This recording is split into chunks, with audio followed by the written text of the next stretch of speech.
This is the light of Christ. This is the light of Christ. This is the light of Christ. This is the light of Christ.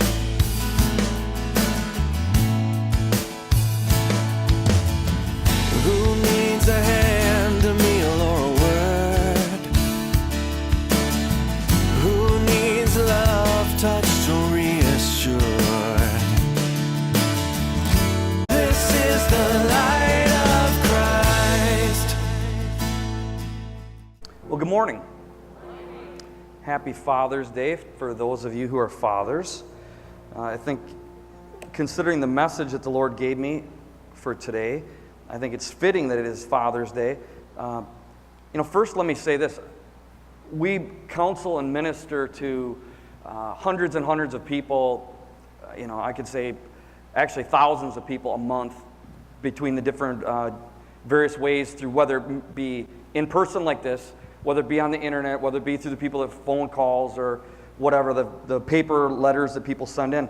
And I have noticed, and I've been told this, I've heard this, and you might be familiar with this, I'm sure lots of you are, that there are people that have had a bad relationship with their father, and because they had a bad relationship with their father, they have a hard time accepting God the Father as a loving God, as accepting God as a father who is trustworthy, someone that we can go to with expectation that they're going to hear our prayers, they're going to answer our prayers. And so I guess, I'd like to start today by, in honor of Father's Day, the best father ever, God the Father, just reminding anybody here, or those that are listening today, I know we're being live streamed, that for those of you who did not have a good relationship with your father, don't take the bait from the enemy and confuse that relationship with the relationship with our Father in heaven, because the Father in heaven is always good. He is always trustworthy. He is always faithful. He is always kind. And He won't let us down. So with that in mind, we're going to start in Psalm 91 today.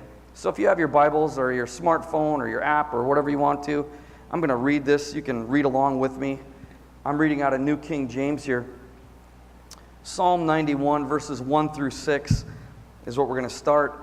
It's interesting. A lot of times we hear the word jealousy, and we think that jealousy is a bad thing. And most of the time in context, when we look at it, we can say, yeah, jealousy is a bad thing. But in the Bible, we see that there are multiple times where it says that God is jealous for us.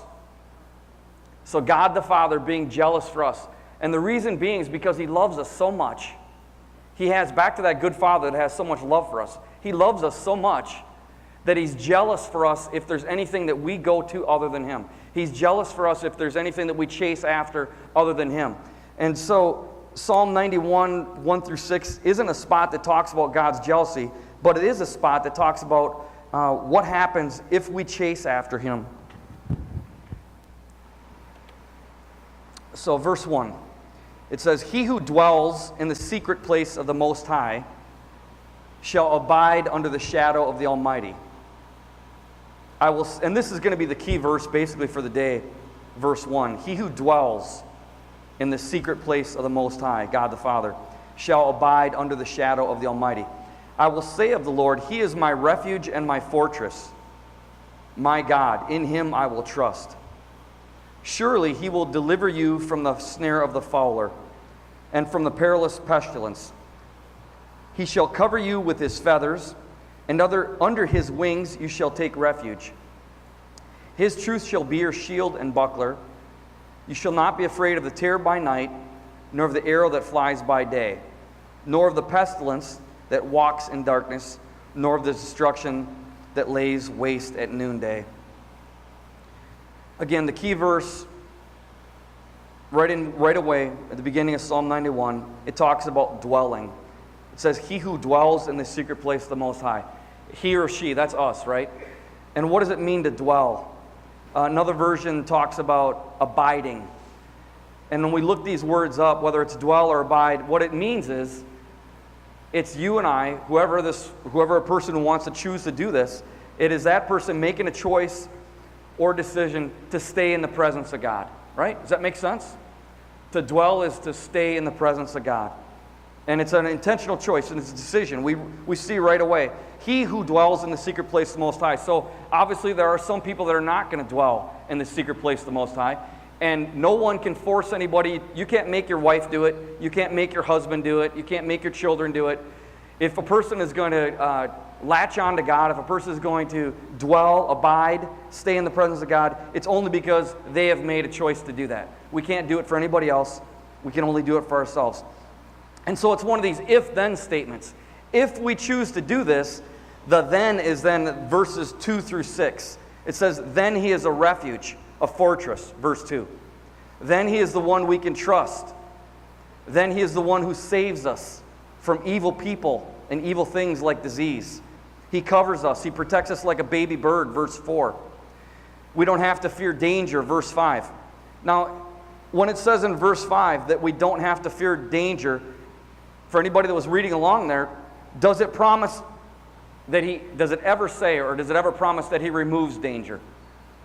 No. And it does not say that he removes danger. I know there are people that like to write things down. They'll make, different points, and they'll write down during a message. If you're going to write anything down today, I've got like 3 different points that you could dwell on later. The first one would be this, and just contemplate this. True safety is not found in the absence of danger, but in the presence of God. I'm going to say that again. Just think about it. True safety is not found in the absence of danger, but in the presence of God. We go through the Bible, we see many stories where this played out. Daniel in the lion's den. Daniel, because of his faithfulness to God, was thrown in the lion's den. He's down inside with the lions. Did God take the lions away? Or take him out of the lion's den? No, he was in the lion's den with the lions. The danger was absolutely there. But it does say that God sent his angels, quenched the mouth of the lions, held them so that the lions couldn't bite him. So true safety is not found in the absence of danger, but in the presence of God.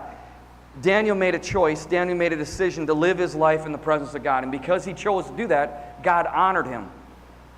Because he chose to do that, God was his refuge. God was his fortress, the one that he could trust, the one who saved him, the one who covered him, protected him, so that Daniel didn't have to fear danger. In the same book of Daniel, we find Daniel's friends, Shadrach, Meshach, and Abednego. They're thrown in the fiery furnace. Again, we see where God doesn't remove the problem, but God protected them while they're in the middle of the problem. True safety is not found in the absence of danger, but in the presence of God. So we know that they were thrown into this fiery furnace. The furnace was so hot that when they were thrown in, the soldiers that threw them into the furnace, just from the flame leaping out from the furnace, killed them. But yet Daniel's friends, Meshach, the 3 friends, Shadrach, Meshach, and Abednego, it's hard to say those names, Shadrach, Meshach, and Abednego, those 3 friends that were tied up in there, the ropes were burned off, but yet they came out and it said they didn't even smell like smoke. And I think that's prophetic. It's prophetic for you and I as New Testament believers that we can go through the fire, we can go through the trials, we can go through the problems of this life, and we can come out on the other side without the stink on us, right? We can come through the other side without the stench of sin. We can come through the other side without the stench of what the enemy is trying to do to us. So those are nice Bible stories. What about today? What about things that are happening? Well, I've got a couple I can share. There's a friend of mine, his name is Aaron Anthony. The Lord put on his heart that he was supposed to go to Africa and start a Bible college. I've been to his college, I've been in Africa, I've ministered there, and I can tell you that it is a beautiful place that services thousands of people throughout the year, be it the people that come into people that are coming in for ministry, the people that are coming in to be raised up as pastors. And so God sent him there to do it. He was a young man when God sent him, so he's there with his family. They're looking for the peace. There's so many amazing stories that this family has, but just one of them. So he's there, and it's in a highly Muslim area of Africa. So the Muslims do not want him there, and the Muslims threaten they threaten him with death. And so they're walking from one spot to another, and as they're walking along, a speeding car comes. They said 60, 70 miles an hour. The speeding car comes right at the group that he's walking on the side of the road. Now, you have to picture this in this area of Ghana, Africa. It's big, wide.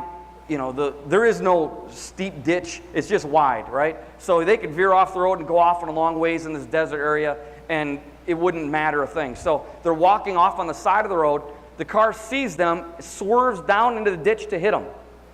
So people scatter and run except this guy. And that's who they're after. That's who they're trying to kill. So the speeding car comes to hit him.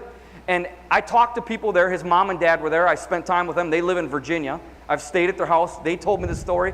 Aaron told me the story. People, when we went to Africa, still talk about this story. The speeding car is coming at him, and some unseen force picked him up in the air. The speeding car went underneath, and he was gently set back down. He said it felt like somebody grabbed him by the shoulders. Nobody saw a thing, probably his guardian angel, angels, whatever it was. See, what's point number one? True safety is not found in the absence of danger. See, the Muslim people that wanted to kill him were alive, and well, they're still alive, and well, they're still there. But Aaron's safety comes because he stays in the presence of God.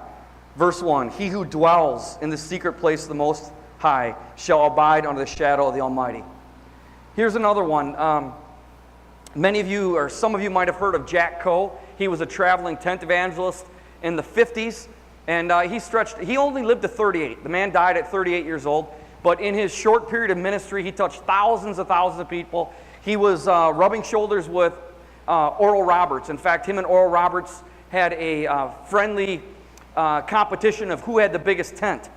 And so one would get a big tent, and it'd seat so many thousand people, and then the next guy, he'd have a bigger tent made so that he could say he'd have the biggest tent for the big tent revivals, healing revivals they were doing in the 50s. So these tents just keep getting bigger and bigger. And so Jack Coe, he was living in Dallas-Fort Worth area. That's where his ministry was based out of. And he had a heart for orphans, so he started an orphanage in Dallas-Fort Worth area. So he starts this orphanage, and some of the children, his hope was that they would get adopted. But sometimes some of the children weren't getting adopted. So what he would do is, if they didn't get adopted, they were there long enough, he adopted them. And so his family grew. I've actually ministered with his son, Jack Coe Jr., who was one of his, I think, only 2 or 3 biological children that he had. I ministered with him a couple of times. But his dad had adopted a bunch of children, and he's gone because he's on the road like I am all the time, ministering here, there, and wherever. But when he would come back to the orphanage where his house was next to the orphanage, these children would swarm. So a lot of times it was the older ones that didn't get adopted, 16, 17, 18, right before the age of being an adult. They were the ones that had a hard time getting them adopted. And so those are the ones that he typically adopted himself. And there was one of the ones that he adopted was a boy.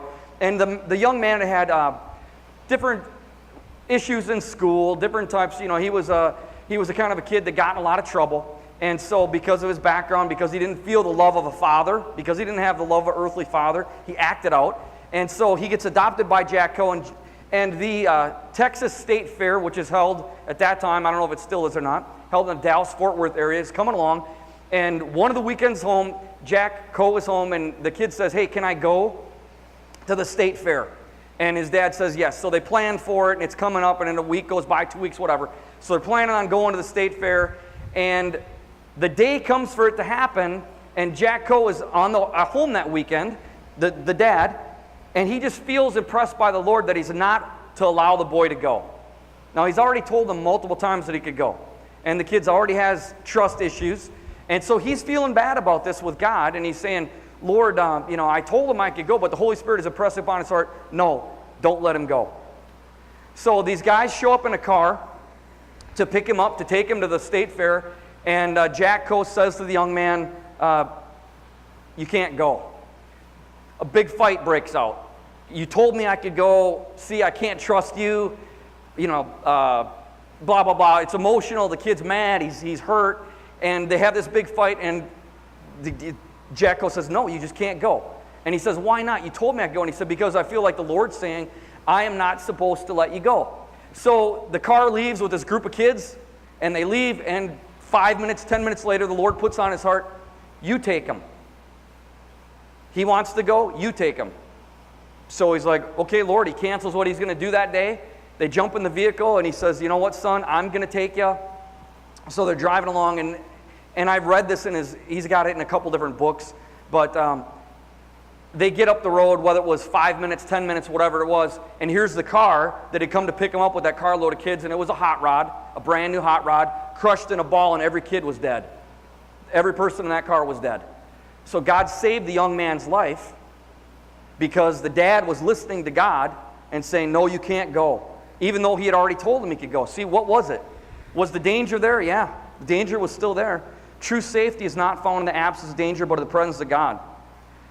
Jack Coe Jr., who is 70-some years old, easily in his mid-70s, he told me the story verbally. I read it when I bought his dad's book. It's in, a couple of the old, they've recorded the old recordings, and they've translated them into CDs, and actually some of his stuff is even on DVD that they've updated it to, but it's something that happened. So Aaron Anthony found out. Jack Coe Jr., Jack Coe Sr., and the adopted son found out. True safety is not found in the absence of danger, but in the presence of God. There's so many different stories. Those are great stories, great testimonies of what it looks like. Here's another one. There's a man that lives in Duluth area. He's originally from a very Muslim area of Africa, and he had started hundreds of Christian churches. The names, you can Google this guy, Joshua Chegi. He had started hundreds of churches in Africa, and the Muslims kept coming to him and saying, we're going to kill you, you got to stop, get out of here, we're going to kill you. And he kept saying, well, I'm just going to do what God's told me to do. And so finally one day comes and the Muslims surround his house, and it's him and his wife and their daughters. They have children. So they're in the house, and the Muslims come in to kill him, and God made them absolutely invisible. They couldn't see him. They said they gathered in the middle of the room. The girls are crying, and mom and dad are praying over them, and the mom's crying, and they're gathered in the middle of the room. And he said that they're storming around the house, bumping into him, literally going right past him in the same room, and they can't find him anywhere. And God seals the mouths of the girls so that no more noise, they're not crying anymore. And they stay there hours, 4 or 5 hours, ransacking the house because they saw him going to the house that night. He's in there somewhere, so they ransack the house, tear the rooms apart, looking for trap doors. And they finally give up and leave. God just made him invisible. So I've ministered with Joshua a couple of different times.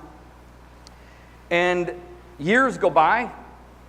His children are now gone from the home. He's having a pastor's get-together where several hundred pastors that are underneath his leadership, and the Bible schools and the Bible colleges that he was doing.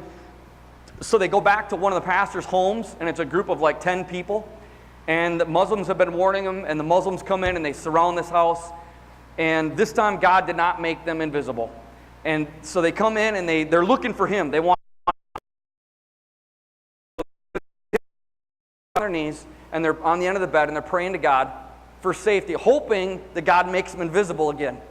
God didn't make them invisible, but they said what looked like a scroll, like an old scroll, or he said even if you could think of a white bed sheet that just unraveled in front of them, and they read verses. There was some verse, he said what it is, it's integral to his testimony. I don't remember what the verse is, but this verse is there in living color in between them and the Muslims, and it was talking about God's safety, something along those lines. And they said all of a sudden the scroll got rolled up, and they felt like hot oil drenched on him and his wife. And about that time, the Muslims decide it's time to decapitate them. So they start hitting them with the sword, trying to cut their heads off. Now, when you meet Joshua Chegi, he wears long sleeve shirts like this, and you look at him and you don't see a thing. But if he takes his shirt off, you see the scars where they tried to cut his head off, but they couldn't. They were trying to chop him and his wife's head off, but they couldn't do it. And they kept whacking and hacking, and it was cutting them, but the heads weren't coming off like normal. I mean, these guys had done this before. It wasn't their first go-around of chopping somebody's head off. So they're chopping, they can't get him to come off, and so they don't know what to do, so then they go and get gas. And they doused him and his wife with gas, and they lit the match. And they went, and then they doused it around the house, and then they went and stood around the outside with their swords and machine guns for the house to burn up.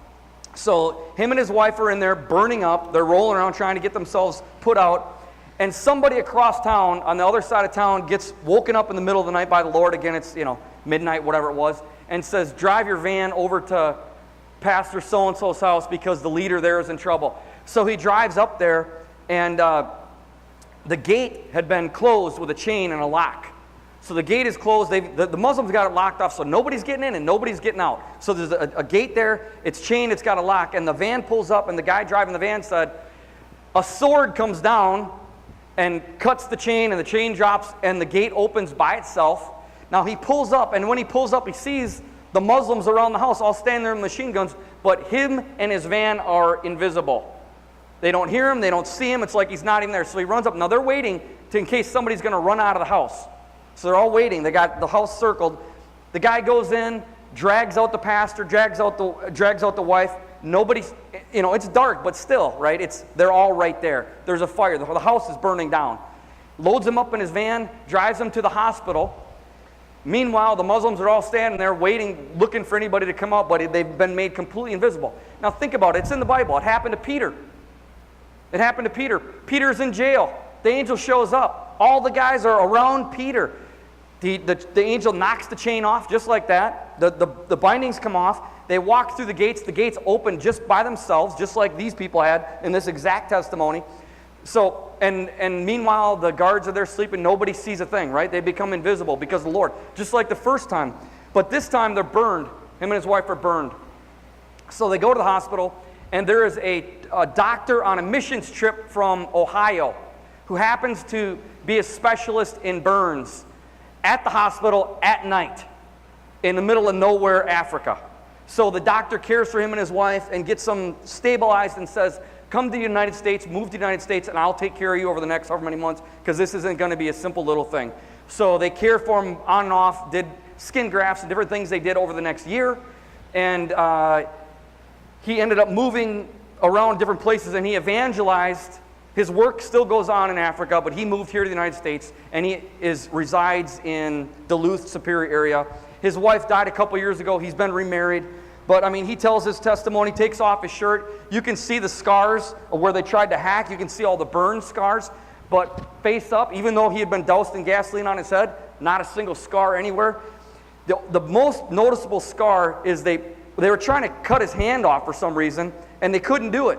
And so they almost got his thumb off. So you can see a big, long scar that comes all the way up to the wrist, and you can see the hack marks on his wrist. You can see them on his neck. And I guess he said he was scarred worse than his wife. True safety is not found in the absence of danger, but in the presence of God. Ask Joshua Cheggy, right? Ask Aaron Anthony. Ask Daniel. You can ask him when you get to heaven. Just like Peter in the Bible. See, now, think about this. Is God's presence important in the Christian life? Or how important is God's presence? Verse 1, he who dwells in the secret place of the Most High. That talks about us living in God's presence. If we choose to do that, if we choose to live in God's presence, then he's going to be the refuge. Then he's going to be the one we can trust. Then he's going to be the one that protects us from evil people. It doesn't say he removes the danger. True safety is not found in the absence of danger, but in the presence of God. It is absolutely 100% necessary for us as Christians to live in God's presence if we want to live a victorious Christian life. There are plenty of Christians who are living far beneath what God has for them, that are on a roller coaster ride. That aren't choosing to dwell. Dwell means stay, right? If we're going to dwell in a place, we're going to stay there. If we choose to just go to church on Sunday and live our life the rest of the week the way we want to live it and not stay in God's presence, when these bad things happen, God isn't able to protect us and bless us in the same way that he could as if we were protected in that envelope of protection when we're in his presence. It comes down to us. Are we going to dwell? Are we going to live? Are we going to stay? Are we going to abide in his presence? Now, I'm not saying we have to live a perfect life, because we know that's not possible. But we can make the choice to instantly repent when we do mess up and say, God, help me. I need help in this area. I need you in my life. I need you to be part of my life. So we go back to Psalm 91, verses 5 and 6. It says that we will not fear when pestilence and plague, disease, sickness. We will not fear when pestilence and plague, disease and sickness come our way. Why? If you're going to write something down, here's point number 2. True healing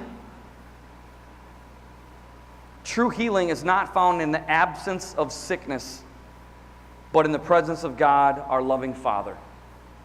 Just think about it for a minute. True healing is not found in the absence of sickness, but in the presence of God, our loving Father. When Jesus walked on the earth, there's 35 recorded miracles that I can count in the New Testament.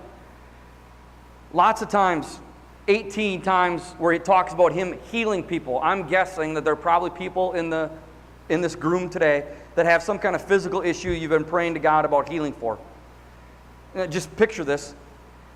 Every single of the 18 recorded times where we know that he prayed for someone for their healing. Every single person that Jesus prayed for to be healed, did they get healed? Okay, they all got healed. And every one of them has died. Every one of those healings came to nothing in the end because every one of those people died when it was time for them to leave this earth. True healing is not found in the absence of sickness, but in the presence of God.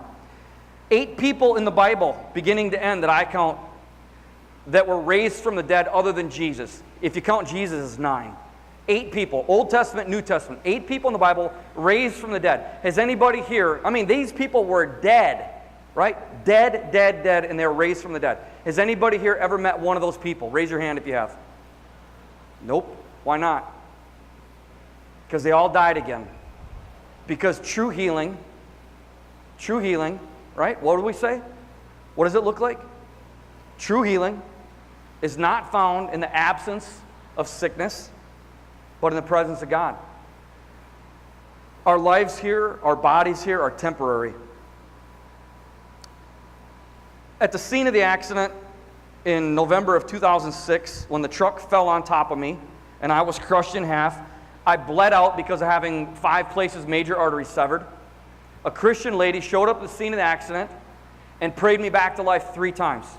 So just like the 8 people in the Bible that you read about that were dead, that were brought back from the dead, I was prayed back to life after being no heartbeat or no pulse for minutes. So just like those people. But yet I can guarantee I am going to die again. There's going to be a day and I'm going to die unless Jesus comes back first. I'm going to physically die again, just like those people. Because true healing is not found in the absence of sickness, but in the presence of God. Does that make sense? Pastor Matt Malik from Refuge Church in Stevens Point has a testimony where a local Catholic family from Stevens Point contacted him, and they said, our brother's in the hospital dying of cancer, lung cancer, and he's been given like 2 days to live. He's right down to the end of his life. He's been down, they're saying he's got 2-3 days to live at the most. Will you come and read him his last rites? We asked the priest, but because he had done a bunch of bad things, he's been excommunicated from the church, so the priest won't come and read him his last rites. He won't pray over him because, we'll just make up a guy's name. Joe's been a bad guy, so they're not even going to do his funeral. So they went through the phone book and they found Pastor Matt's number. They called the number, and Pastor Matt says, yeah, I'll go to the hospital in Point and pray for him. So he shows up at the hospital, and I don't know what the guy's name was, but we'll just say Joe. So Joe's at the hospital, and he's laying there in the bed, and he's got the breathing stuff and whatever, and oxygen and everything, and he says, so Joe, your family here has asked me to come and read you your last rites. He says, are you okay with that? You want me to pray with you?